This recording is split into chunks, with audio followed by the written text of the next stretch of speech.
Hoy, hermanos, como siempre lo menciono, en este fabuloso estudio de la vida y ministerio de nuestro Señor Jesucristo, vamos a dar inicio a la primera parte de la lección titulada como los peligros del éxito. Eso es lo que vamos a estar estudiando en esta lección, los peligros del éxito. Y aquí vamos a tomar en cuenta varios aspectos.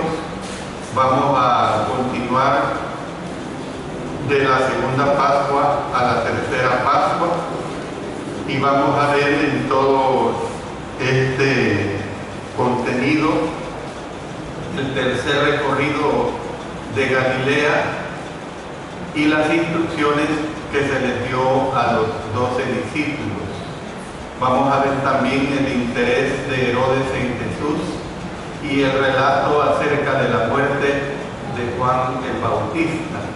Y por último vamos a estar viendo la primera salida fuera del territorio de Herodes y el regreso que se da, el regreso de los 12 apóstoles y la salida hacia la ribera oriental del mar de Galilea.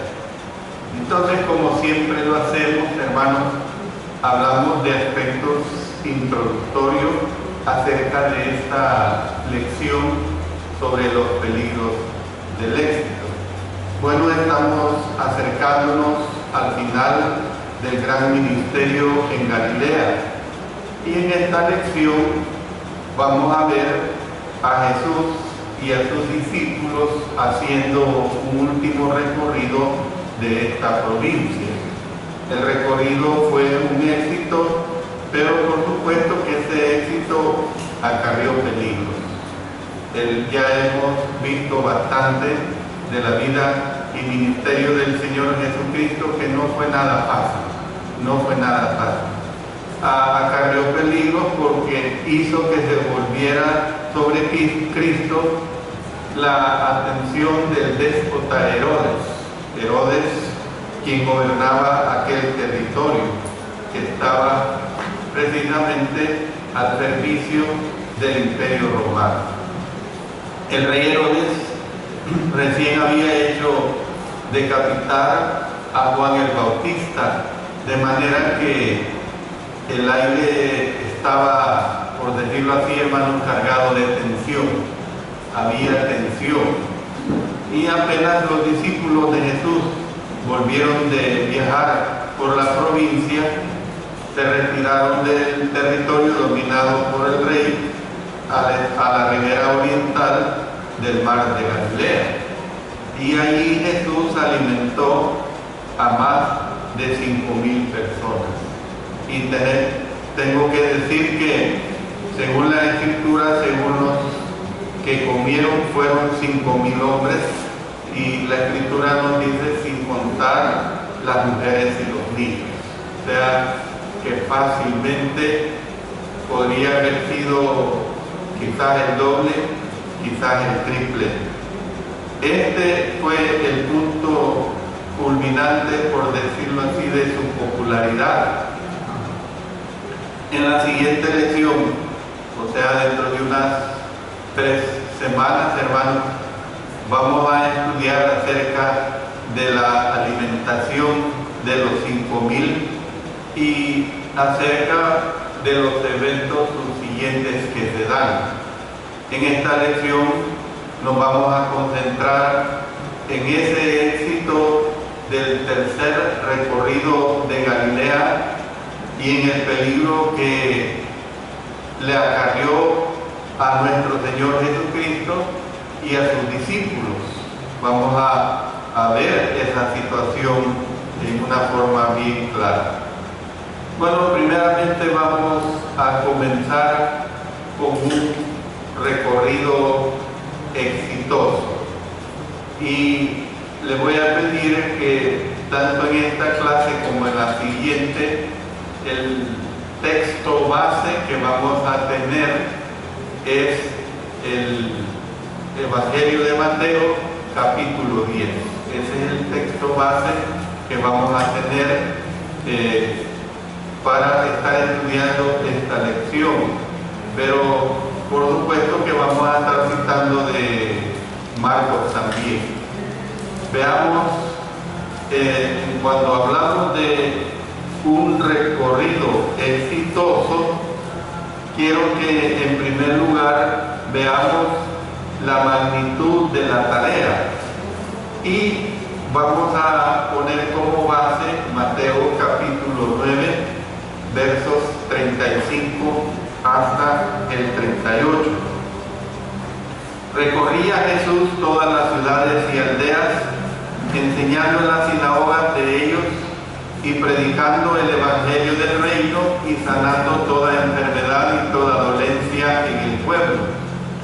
Y al ver las multitudes tuvo compasión de ellas, porque estaban desamparadas y dispersas como ovejas que no tienen pastor. Entonces dijo a sus discípulos: a la verdad la mies es mucha, mas los obreros pocos.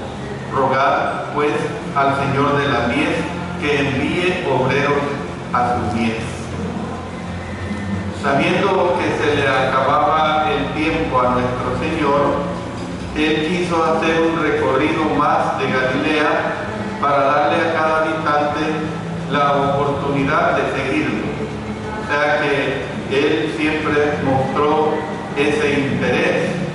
Marcos en el capítulo 6, verso 6, en la última parte de este versículo simplemente dice: y recorría las aldeas de alrededor enseñando. Recorría las aldeas de alrededor enseñando. Entonces el relato de Mateo hace un resumen más abarcador. Miren lo que hemos leído en el verso 35. Recorría Jesús todas las ciudades y aldeas, enseñando en las sinagogas de ellos y predicando el evangelio del reino y sanando toda enfermedad y toda dolencia en el pueblo. Entonces, cuando Cristo cuando Cristo miró a las multitudes que venían a oírlo, noten lo que hemos leído en el verso 36. Dice que tuvo compasión de ellas porque estaban desamparadas y dispersas como ovejas que no tienen pastor. La frase, hermanos, ovejas que no tienen pastor, es una figura gráfica que indica la gran necesidad espiritual de las multitudes. Entonces, podemos ver pues que las ovejas que no tienen pastor carecen de guía, y si carecen de guía no tienen nutrición, no tienen protección.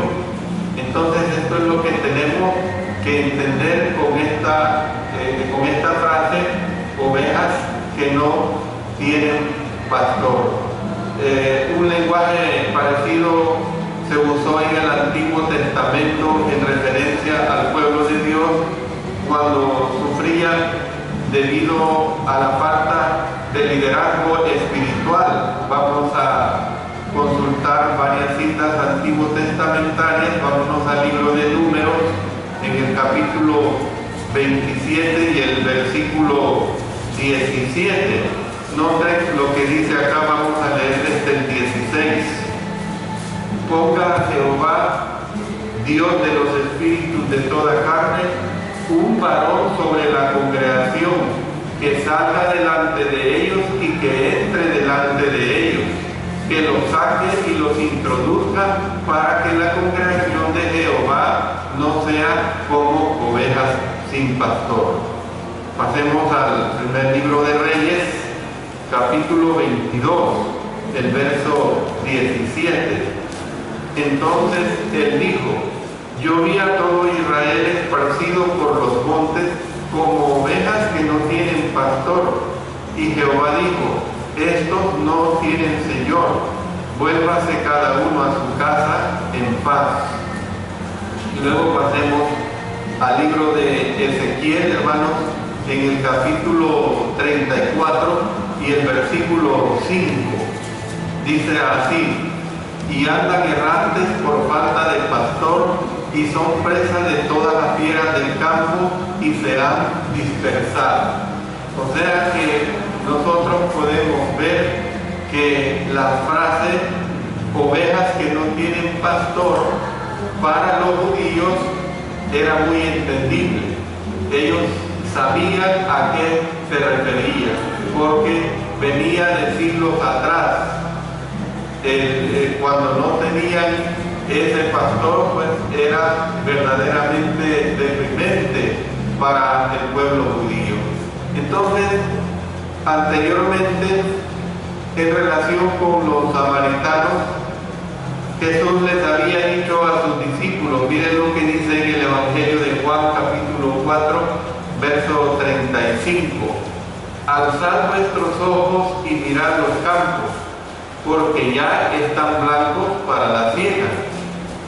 Aquí, hermanos, él usó imágenes correspondientes en relación con los galileos al decir, por ejemplo, a la verdad la mies es mucha, y al añadir la triste nota que dice, más los obreros pocos. Ya lo hemos leído allí en Mateo capítulo 9, verso 37. Dijo también, hermanos, además, rogad pues al Señor de la mies que envíe obreros a su mies. ¿Qué es o quién es, hermanos, el Señor de la mies? ¿Quién es ese Señor de la mies?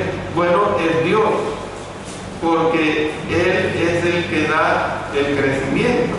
Vamos a la primera carta del apóstol Pablo en 1 Corintios capítulo 3, una cita muy conocida en los versos 6 y 7. Yo planté, Apolo regó, pero el crecimiento lo ha dado Dios. Así que ni el que planta es algo ni el que riega, sino Dios que da el crecimiento. Entonces, rogar pues al Señor de la mies que envíe obreros a su mies. Entonces, podemos fácilmente decir, hermanos, que Cristo necesitaba ayuda para alcanzar con su mensaje a sus compatriotas. Es decir, tenemos que entender que la obra de Cristo, no cometo ningún error en decir lo que quiero expresarles, la obra de Cristo no hubiera sido exitosa si no hubiera tenido a mensajeros que divulgaran su mensaje. Entonces Cristo, fácilmente decimos, que necesitaba ayuda para alcanzar con su mensaje a sus compatriotas, o sea, a los judíos. Pero, hermanos, ¿cuál es la solución al dilema? Bueno, les mencionaba el texto base de Mateo capítulo 10, desde los versos 1 hasta el 42.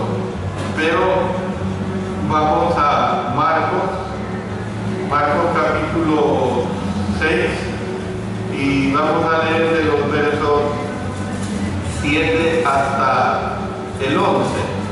Miren lo que dice acá en Marcos capítulo 6, versos 7 hasta el 11. Después llamó a los 12 y comenzó a enviarlos de 2 en 2, y les dio autoridad sobre los espíritus inmundos, y les mandó que no llevasen nada para el camino, sino que solamente bordón, ni alforja, ni pan, ni dinero en el cinto, sino que calzasen sandalias y no vistiesen 2 túnicas.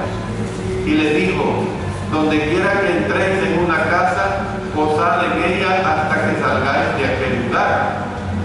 Y si en algún lugar no os recibieren ni os oyeren salir de allí, y sacudid el polvo que está debajo de vuestros pies para testimonio a ellos. De cierto os digo que en el día del juicio será más tolerable el castigo para los de Sodoma y Gomorra que para aquella ciudad.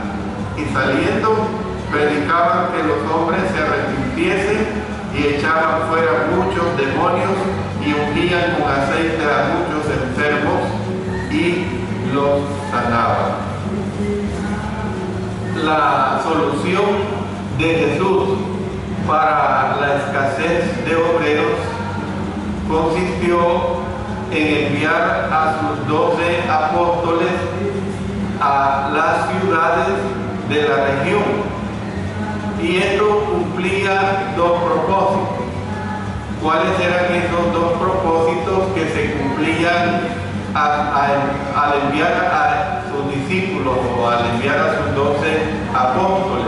Bueno, en primer lugar, garantizaba que todos los que vivían en la región tuvieran la oportunidad de oír el Evangelio del Reino.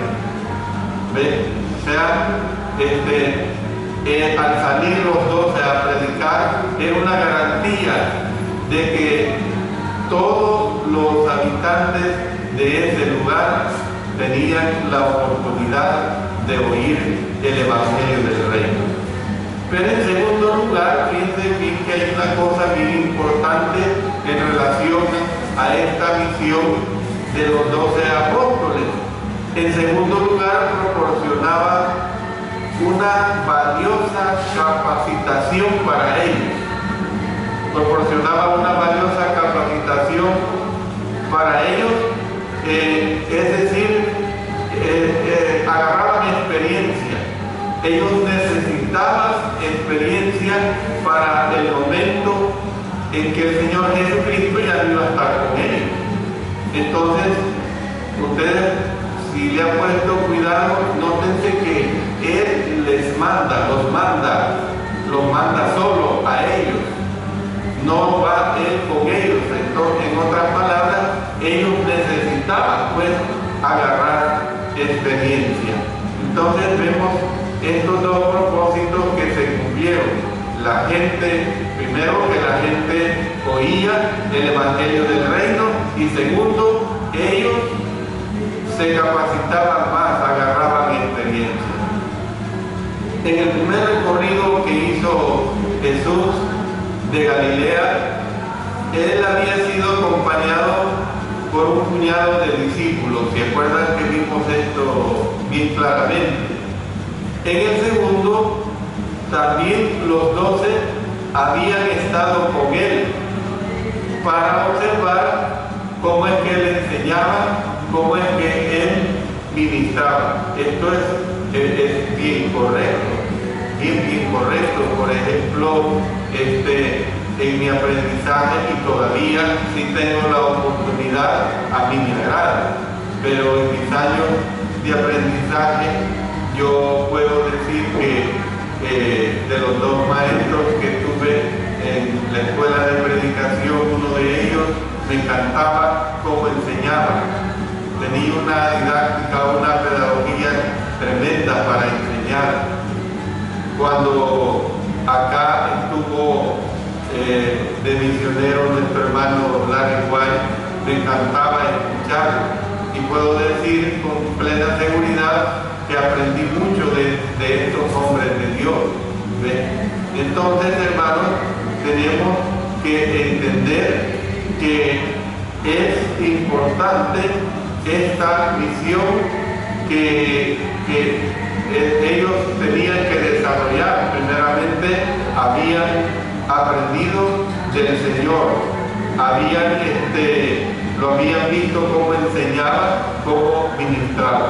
Entonces, hermanos, ahora había llegado el momento de enviarlos sin la presencia de Él. En otras palabras, hermanos, es dejarlos volar,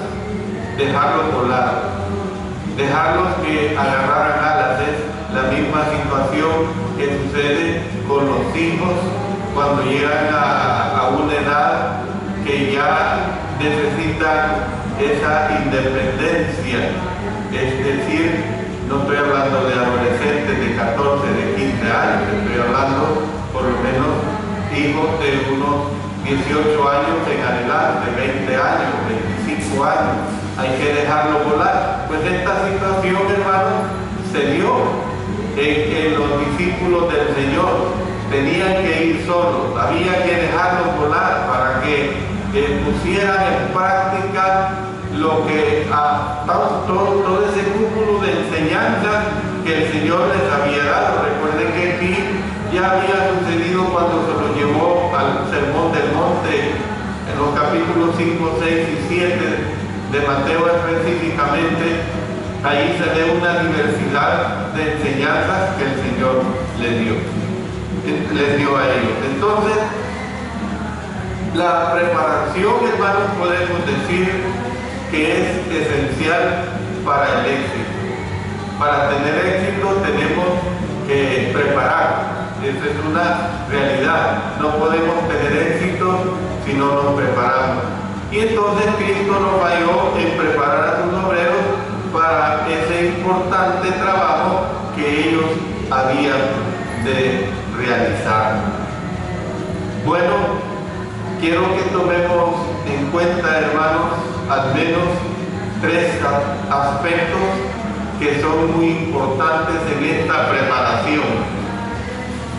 En primer lugar, para preparar a los apóstoles, los organizó. Fíjense bien, los organizó. Los dividió en equipos, ya lo hemos visto, en equipos de 2 en 2. Entonces, si repasamos la lista de los apóstoles, vemos que eran 12 apóstoles. Ellos estaban agrupados en pares, y esto puede ser indicio de cómo los envió el Señor Jesús. Enviarlos de 2 en 2 le daba más credibilidad al mensaje, y fíjense bien que también esto era una práctica que para ellos no era algo extraño. Por ejemplo, si vamos al libro del Deuteronomio, vamos a ver el capítulo 17 y el versículo 6. Miren lo que dice acá: por dicho de 2 o 3 testigos morirá el que hubiere de morir, no morirá por el dicho de un solo testigo. Más adelante, el capítulo 19, versículo 15: no se tomará en cuenta a un solo testigo contra ninguno en cualquier delito ni en cualquier pecado en relación con cualquier ofensa cometida. Solo por el testimonio de 2 o 3 testigos se mantendrá la acusación. ¿Ven? Y miren, este mismo principio se transmite en el Nuevo Testamento. Si vamos también a 2 Corintios capítulo 13 y el versículo 1. 2 Corintios capítulo 13 y el verso 1. Esta es la 3ª vez que voy a vosotros. Por boca de 2 o 3 testigos se decidirá todo asunto. Hay muchas más citas bíblicas referentes a esta situación, pero basta con estas 3 que hemos señalado. También, hermanos, proporcionaba fortaleza mutua. Si ustedes consultan conmigo el libro de Eclesiastés, miren lo que dice ahí en Eclesiastés capítulo 4 y el verso 12. Y si alguno prevaleciere contra uno, 2 le resistirán, y cordón de 3 dobleces no se rompe pronto.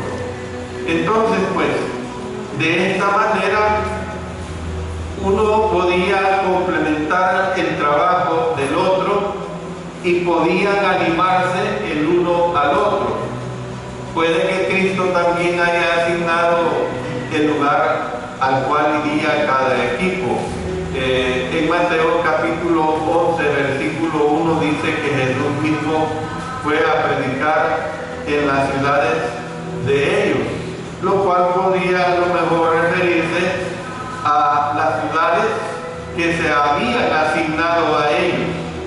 También, hermanos, habría habido alguna clase de acuerdo en relación con el tiempo que había de durar el recorrido, y también el lugar donde los apóstoles habían de ir después que terminaran.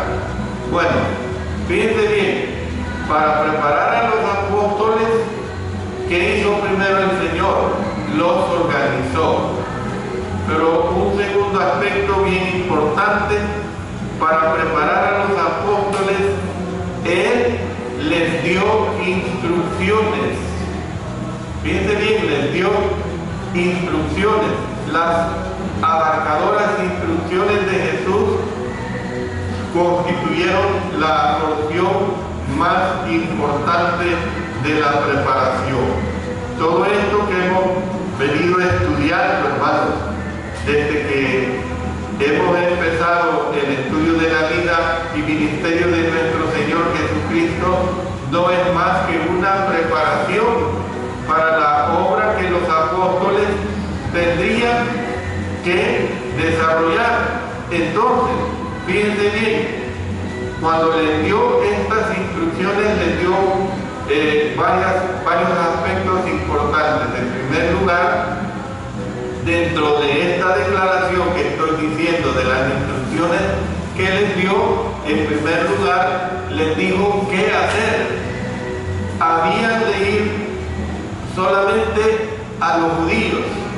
Ahora vamos a usar Mateo capítulo 10, versos 5 y 6. A estos 12 envió Jesús y les dio instrucciones. Noten bien, les dio instrucciones diciendo: por camino de gentiles no vayáis, y en ciudad de samaritanos no entréis, sino id antes a las ovejas perdidas de la casa de Israel. Por supuesto que más adelante se preocuparía por las otras ovejas, es decir, las otras ovejas eran precisamente los gentiles, pero ahorita les estaba diciendo que solamente fueran a las ovejas perdidas de la casa de Israel, o sea, a sus propios compatriotas. Entonces, cuando los 12 fueran a los judíos, ellos habían de enseñar precisamente las buenas nuevas de que el reino se había acercado. Habían de mandar a la gente a que se arrepintieran. Habían de hablar a la gente acerca de Jesús. Tres cosas. Les tenían que enseñar las buenas nuevas, les tenían que hablar de que se arrepintieran, y tercero, les tenían que hablar acerca de Jesús. Recordémonos, hermanos, que estamos en una situación que es, trasladémonos a ese momento. Trasladándonos a ese momento, no tenemos que verlo desde la perspectiva que nosotros tenemos los acontecimientos ya desarrollados. Ellos tenían que hacer esto para que el Señor Jesús se diera a conocer. Entonces, además, mientras viajaban y enseñaban, habían de hacer milagros. Miren lo que dice en Lucas capítulo 9 y el versículo 6. Lucas 9:6 dice: y saliendo pasaban por todas las aldeas anunciando el evangelio y sanando por todas partes. Jesús les dijo: sanar enfermos, limpiar leprosos, resucitar muertos. Miren, esto es bien importante en relación a esta sanidad, hermanos, que ellos hacían. ¿Por qué es importante? Porque la habilidad para resucitar muertos en aquel tiempo estaba vinculada a la habilidad milagrosa para sanar enfermos. Entonces, para ser consecuente, quien afirme ser capaz de sanar enfermos milagrosamente, debe también ser capaz de resucitar muertos, porque iban aparejadas las dos situaciones. Sanaban enfermos, pero a la vez resucitaban muertos, hermanos. No nos dice quiénes, no nos da nombres, pero que nos baste con que la Escritura nos dice que resucitaban muertos. Entonces, ellos hacían esta obra. En un momento vamos a ver más específicamente acerca de esta situación, sino en esta clase será en la siguiente. Entonces, fíjense bien, dentro de estas instrucciones que les da, les digo qué hacer, pero también les dijo qué llevar. Les especificó qué es lo que tenían que llevar. Habían de llevar lo estrictamente indispensable. Y les dijo que dependieran de la hospitalidad de quienes les recibieran donde quiera que fueran. Fíjense que este pasaje que habla de esta situación, los tres evangelios coinciden en lo mismo: Mateo, Marcos y Lucas. Y la verdad, hermanos, es que ellos iban a hacer un recorrido corto, pero la verdad es que iban a hacer un recorrido corto. Ellos iban a personas que estaban acostumbradas a practicar la hospitalidad. Eran personas que se habían formado así, de esta manera. Bueno, se habla que en estos tiempos era tan elocuente y enorme la hospitalidad que dicen que las personas dejaban abiertas sus puertas y ahí podía pernoctar a alguien que le agarrara la noche. Había un sentido de hospitalidad verdaderamente enorme. Entonces, ¿por qué? Miren el argumento que usa en el verso 10 de Mateo capítulo 10. Les dijo que el obrero es digno de su alimento. El obrero es digno de su alimento. De esta manera, pues, Cristo recalcaba la urgencia de la tarea que habían de llevar a cabo.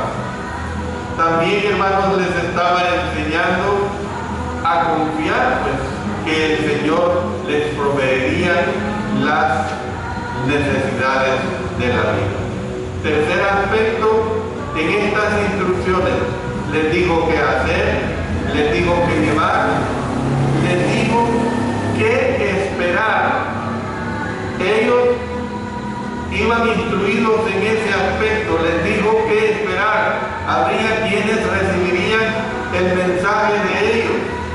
Unos les recibirían con alegría. Mateo capítulo 10, otra vez, miren la reacción de algunos.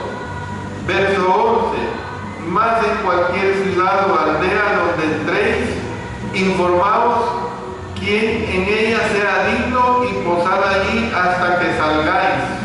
Verso 13: y si la casa fuere digna, vuestra paz vendrá sobre ella, mas si no fuere digna, vuestra paz se volverá a vosotros. Bueno, eso es lo que les recibirían bien, pero muchos hermanos los iban a rechazar. Más adelante, ahí ya lo hemos leído en el verso 13, y sigamos leyendo verso 14. Y si alguno no os recibiere ni oyere vuestras palabras, salid de aquella casa o ciudad y sacudid el polvo de vuestros pies. Verso 16: he aquí, yo os envío como a ovejas en medio de lobos. Sed pues prudentes como serpientes y sencillos como palomas.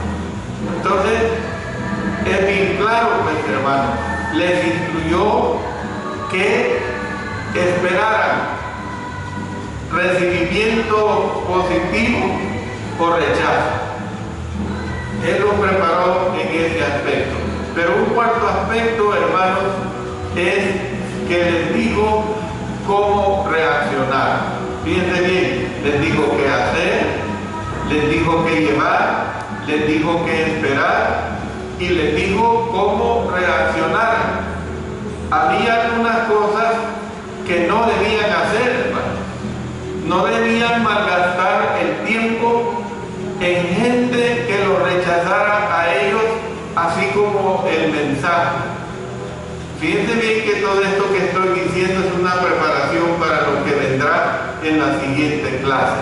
No debían malgastar el tiempo en gente que los rechazara a ellos, así como que rechazaran el mensaje que ellos iban a presentar. Miren lo que les dice en el verso 14.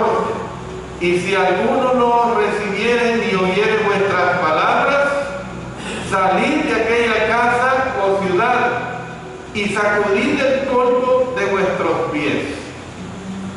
Hermanos, en aquel tiempo, sacudir el polvo de los pies era un gesto simbólico de rechazo.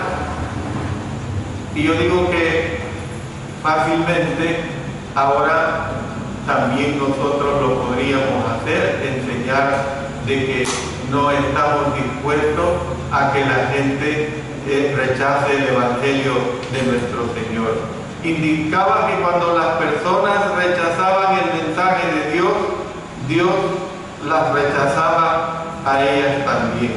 Entonces, ¿qué es lo que podemos ver? Que no debían ser intimidados por el rechazo.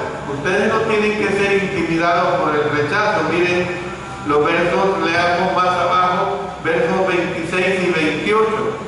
Así que no los temáis, porque nada hay encubierto que no haya de ser manifestado, ni oculto que no haya de saberse. Y no temáis a los que matan el cuerpo, mas el alma no puede matar. Temed más bien a aquel que puede destruir el alma y el cuerpo en el infierno. Entonces, hermanos, Cristo les desafió a hablar con valentía acerca de su fe. Miren en el verso 27, lo que os digo en tinieblas, decidlo en la luz, y lo que oís al oído, proclamadlo desde las azoteas. Y les prometió, diciendo más adelante en los versos 32 y 33, a cualquiera pues que me confiese delante de los hombres, yo también le confesaré delante de mi Padre que está en los cielos, y a cualquiera que me niegue delante de los hombres, yo también le negaré delante de mi Padre que está en los cielos. Ustedes saben bien que esta declaración de los versos 32 y 33 se usa muy a menudo en relación cuando hacemos referencia a la obediencia para que las personas obedezcan a Cristo y se bauticen. Pero hermanos, está bien, no hay ningún problema hacerlo. Pero también aquí, hermanos, si ustedes ven, aquí no hay un contexto de bautismo. No estoy diciendo que hay un error que lo usemos para la declaración de fe y la seguridad para el que está obedeciendo, que quiere ser sumergido en las aguas del bautismo. Pero fíjense bien que aquí no hay un contexto del bautismo. Entonces, ¿qué es la enseñanza que se está dando? Hermanos, que la enseñanza que se está dando aquí es para nosotros los cristianos. ¿En qué sentido?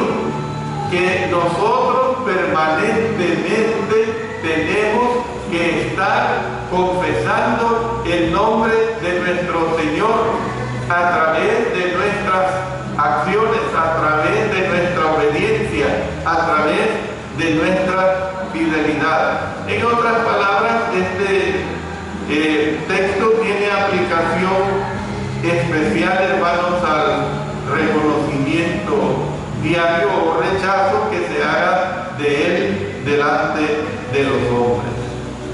Bueno, también había cosas que los 12 debían hacer para responder al rechazo. Necesitaban aprender que aunque fueran rechazados por los hombres, ellos no eran rechazados por Dios. Necesitaban entender que Él estaba preocupado por ellos. Miren lo que dice los versos 29 hasta el 31.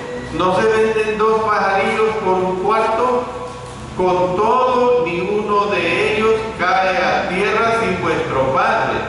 Aquí les está animando, les está fortaleciendo, pues aún vuestros cabellos están todos contados. Así que no temáis, más valéis vosotros que muchos pajarillos. Hermanos, nosotros tenemos que entender que ellos debían entender que rechazarlos a ellos equivalía a rechazar a aquel que los estaba enviando. Miren más adelante en el verso 40, el que a vosotros recibe, a mí me recibe, y el que me recibe a mí, recibe al que me envió. Entonces, por lo tanto, los que lo recibieron, o los que lo recibieran, serían bendecidos, y los que los rechazaran serían totalmente maldecidos. Volvamos otra vez a los versos 13 al 15. Y si la casa fuere digna, vuestra paz vendrá sobre ella, mas si no fuere digna, vuestra paz se volverá a vosotros. Y si alguno no os recibiere, ni oyere vuestras palabras, salid de aquella casa o ciudad y sacudid el polvo de vuestros pies.